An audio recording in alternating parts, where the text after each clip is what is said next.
வணக்கம், hi, hello, welcome to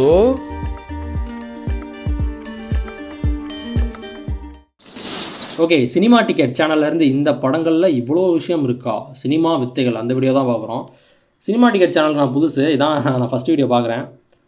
பார்க்கலாம் அப்படின்னு சொல்லி நம்ம பார்த்து ரசிச்ச நிறைய படங்கள்ல அந்த படங்களை எங்கேஜிங்கா கொண்டு போறதுக்காக ரைட்டிங்ல சில டெக்னிக்ஸை யூஸ் பண்ணுவாங்க. ஆனா அப்படி என்ன பண்ணிருக்காங்கன்னு நமக்கு தெரியாமலேயே அந்த படத்தை நம்ம ரசிச்சிருப்போம். அப்படி சினிமால படத்தை இன்ட்ரெஸ்டிங்கா கொண்டு போக டைரக்டர்ஸும் ஸ்கிரீன் ரைட்டர்ஸும் யூஸ் பண்ற 10 இன்ட்ரெஸ்டிங்கான டெக்னிக்ஸ் தான் இன்னைக்கு நம்ம பார்க்க போறோம். Hidden movie techniques. ஓகே, மற்றவர்களை பார்ல 10 டெம்ப்ளேட்ஸ் அந்த மாதிரியா? நம்ம இந்த வீடியோல முதல்ல பார்க்க போற டெக்னிக் மெக்கஃபின் அப்படிங்கிறது படத்துல வர ஒரு trigger point.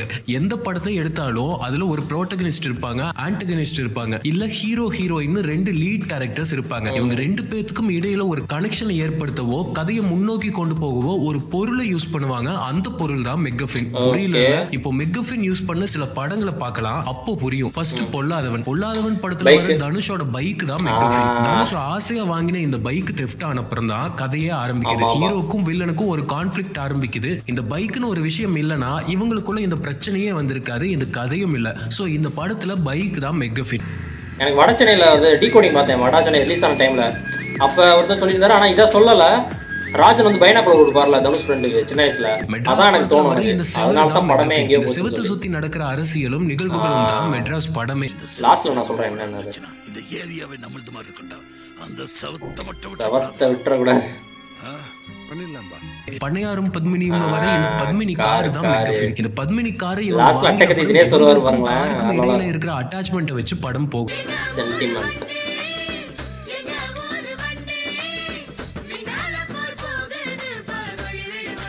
National award winning படமான காக்கா முட்டை வரை இந்த பீஸா தான் மெக்கஃபின்.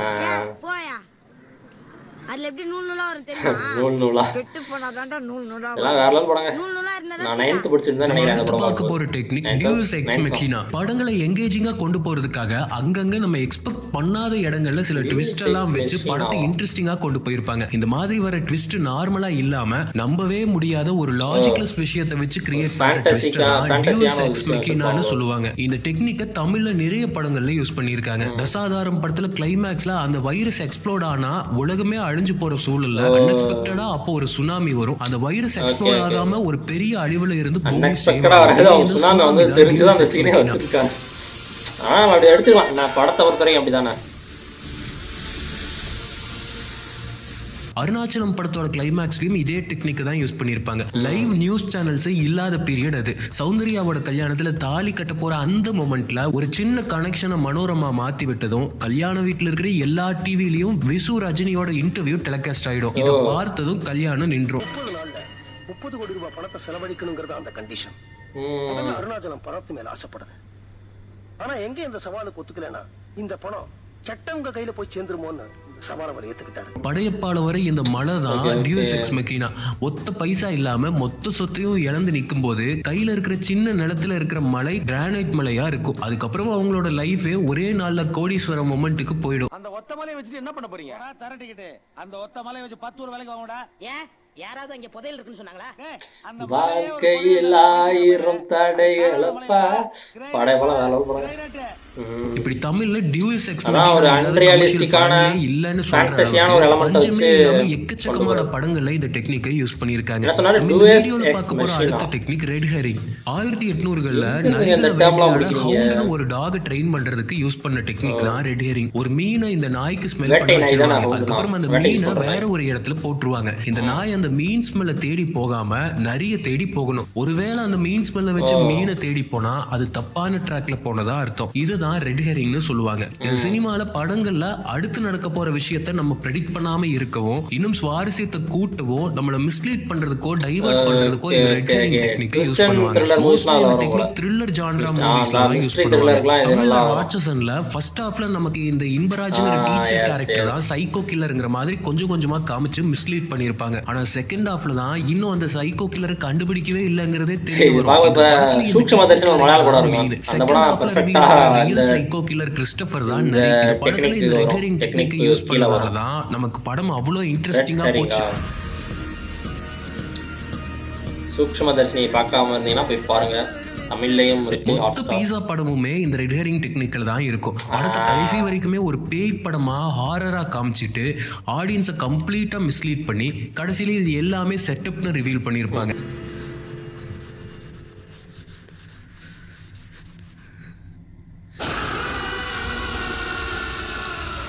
கேவி ஆனந்தோட கோ அயன் 2 படங்கள்லயுமே ஃபர்ஸ்ட் ஹாஃப்ல ஹீரோ ஃப்ரெண்ட்ஸா காட்டப்பட்ட இந்த 2 கேரக்டர்ஸும் ஹீரோவை மட்டும் இல்லாம ஆடியன்ஸையும் மிஸ்லீட் பண்ணி லேட்டரா இவங்களோட உண்மையான மோட்டிவை ரிவீல் பண்ணியிருப்பாங்க. அதான் அம்மா ஆஸ்பத்திரியும் கதை விட்டேன். டேய் தேவா, நம்மலாம் ஃப்ரெண்ட்ரா. என்னடா ஃப்ரெண்ட்? என்ன ஃப்ரெண்ட்?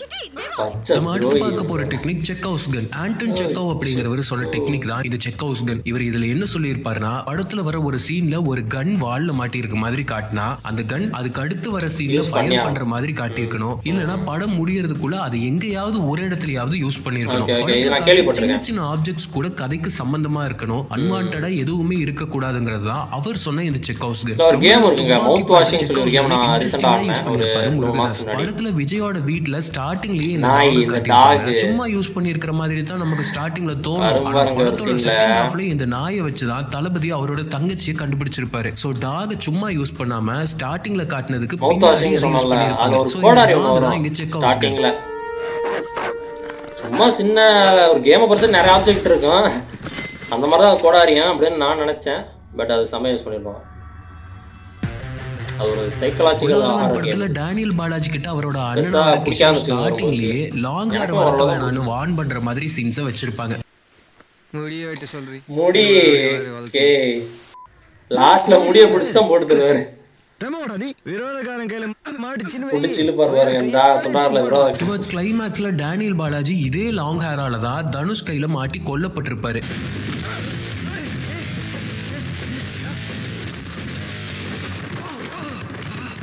சூதுகோவம்ல இன்ஸ்பெக்டர் பிரம்மா ரவுடி கிட்ட இருந்து படத்தோட செகண்ட் ஹாஃப் ஸ்டார்டிங்ல ஒரு கன்னை சீஸ் பண்ணி போலீஸ் ஜீப்ல ஒளிச்சு வைப்பாரு. அது ஒரு கோளாறான துப்பாக்கின்னு வேற சொல்லியிருப்பாங்க.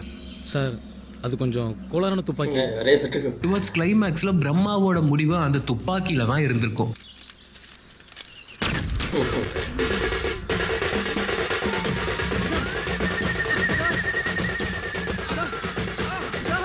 நலன் குமாரசாமி இந்த கன்னை வச்சு செக் ஹவுஸ் கன் டெக்னிக்கை இம்ப்ளிமெண்ட் பண்ணியிருப்பாரு. விக்ரம்ல ஏஜென்ட் டீனா கப்பை கேட்ச் பண்ற மாதிரி அவங்களோட ஸ்கில்ல சொல்ற மாதிரி ஏர்லியராவே ஒரு சீன்ல வச்சிருப்பாரு லோக்கி.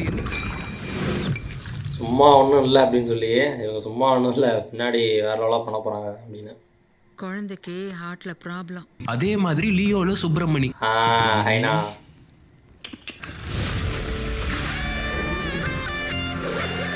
நெப்போலியன் கைதியில நெப்போலியன் சும்மா ஒரு கேரக்டர் போலீஸ் கேரக்டர் பயனாவளி அப்படின்ற டிராமாட்டிக் ஐரணி. ஒரு படம் நம்ம பார்த்துட்டு இருக்கும்போது அந்த கதையில வர கேரக்டர்ஸுக்கே தெரியாத சில விஷயங்கள் நமக்கு தெரிஞ்சிடும். இதைத்தான் டிராமாட்டிக் ஐரணின்னு சொல்லுவாங்க. தனி ஒருவன் படத்துல ஜெயம் ரவிக்கே தெரியாம அவரோட உடம்புல அவரை ட்ராக் பண்றதுக்காக அரவிந்த் சாமி எலக்ட்ரானிக் டிவைஸை வச்சிடுவாரு. இந்த விஷயம் ஜெயம் ரவிக்கே தெரியாது, லேட்டா தான் தெரிய வரும். ஆனா பாக்குற ஆடியன்ஸ்க்கு முன்னாடியே தெரிஞ்சிடும். இதுதான் டிராமாட்டிக் ஐரணி.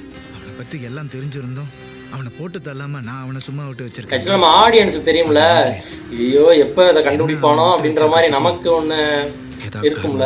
சூரியவம்சம் படத்துல பாயாசத்துல ஆனந்தராஜ் விஷம் கலந்ததும் டிராமாட்டிக் ஐரணி தான். இந்த விஷயம் ஆடியன்ஸுக்கு தெரிஞ்சிருக்கும், ஆனா சரத்குமாருக்கு தெரிஞ்சிருக்காது. பட் அந்த கேரக்டர்ஸ் அவங்களுக்கு தெரியாதுல்ல, அதுதான் நமக்கு எப்ப ஐயோ என்ன போதோ எப்ப ரிவீல் ஆகும் அப்படின்ற மாதிரிலாம். இன்னொரு எக்ஸாம்பிள், கஜினியில சஞ்சய் ராமசாமி யாருன்னு பாக்குற ஆடியன்ஸ்க்கு முன்னாடியே தெரிஞ்சிருக்கும், ஆனா அசிம்க்கு தெரிஞ்சிருக்காது. கஜினியின் ஆல்டர்னேட் யூனிவர்ஸ் அப்படின்னு சொல்லி நம்ம ஒரு ஷார்ட்ஸ்ல வீடியோ போட்டுருவோம். RRR random reels reaction. நம்ம பார்க்க போற அடுத்த டெக்னிக் அசைடு. அசைட ஃபோர்த் வால் பிரேக்கிங்னு சொல்லுவாங்க. பொதுவா 4 செவுத்துக்குள்ள நடக்கிற விஷயம்னு சொல்லுவோம்ல. சினிமால லெஃப்ட் சைடு ரைட் சைடு பின்னாடி இருக்கிற வால்னு இது எல்லாத்தையும் தவிர ஆப்ஜெக்ட்டுக்கு முன்னாடி இருக்கிற வால் கேமரா தான். பொதுவா ஆக்டர்ஸ் கேமராவை பார்த்து நடிக்கவே மாட்டாங்க, அங்க இருக்க கேரக்டர்ஸை பார்த்து தான் நடிப்பாங்க. சில நேரங்கள்ல டைரக்டா ஆடியன்ஸ் கூட இன்டராக்ட் பண்றதுக்காக ஃபோர்த் வாலான கேமராவை பார்த்து அதுதான் ஃபோர்த் வால் பிரேக்கிங்னு சொல்லுவாங்க. தமிழ்ல நிறைய படங்கள்ல இந்த ஃபோர்த் வால் பிரேக்கிங் டெக்னிக்கை யூஸ் பண்ணியிருந்தாலும் ஒரு பெஸ்ட் எக்ஸாம்பிள்னா காதலில் சொதப்புவது எப்படியே சொல்லலாம். இந்த படத்துல நிறைய சீன்ஸ்ல சித்தார்த் ஆடியன்ஸோட இன்டராக்ட் பண்ணிருப்பாரு. டேய் வேணாம்டா, அவனுக்கு ராகிங்லாம் பழக்கம் இல்ல. டேய் நீ சும்மாறா மச்சி, இது வொர்க் அவுட் ஆகும்டா. ஜெனரலா நம்ம பசங்க சொதப்படுறதுக்கு முக்கியமான காரணம்